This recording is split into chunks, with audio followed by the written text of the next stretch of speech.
জামালপুরের মাদারগঞ্জ উপজেলার চরপাকেরদহ ইউনিয়নের যমুনা নদী ভাঙন কবলিত পাকরুল এলাকার শতাধিক বসতভিটা ও আবাদি জমি নদীগর্ভে বিলীন হয়ে যায়। পাকরুল এলাকা রক্ষার্থে যমুনা নদী ভাঙন রোধে বাঁধ নির্মাণ ও মাটি টানার মাহিন্দ্রা গাড়ি রাস্তায় বেপরোয়া চলাচল বন্ধের দাবিতে মানববন্ধন অনুষ্ঠিত হয়েছে। সোমবার সকাল 10টায় উপজেলার কোয়ালিকান্দি বাজারে মানববন্ধন ও র্যালি 1 নম্বর চরপাকেরদহ ইউনিয়নের সর্বস্তরের জনগণের ব্যানারে অনুষ্ঠিত হয়। মানববন্ধনে অংশ নেয় বিভিন্ন প্রতিষ্ঠানের শত শত শিক্ষার্থী ও জনসাধারণ।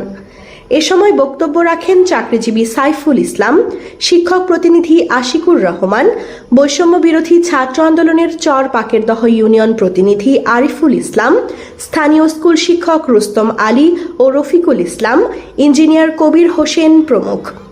বক্তারা যমুনা নদীর ভাঙনের কবল থেকে পাকরুল এলাকায় বসবাসরত মানুষ ও বাড়িঘর রক্ষার্থে দ্রুত বাঁধ নির্মাণ ও রাস্তায় মাটি টানার মাহিন্দ্রা গাড়ির বেপরোয়া চলাচল বন্ধের দাবি জানান। Nishat Anjum, desk report, education Times.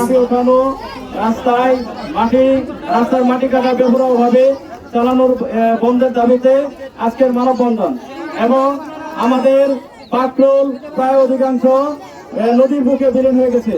এই জন্য আমরা মাননীয় ডিসি বরাবর এবং মাননীয় প্রধান উপদেষ্টার কাছে আমরা বিনীত অনুরোধ জানাই যে আমাদের এই বেড়িবাঁধ অচিরেই বাস্তবায়ন করার জন্য আমরা আজকের এই মানববন্ধনে দাঁড়িয়েছি এবং আমাদের এটা সবচেয়ে বড় আশা এবং আমাদের আগে অনেক আশা দেওয়া হয়েছে। আমরা যাতে খুব তাড়াতাড়ি এই বেড়িবাঁধটা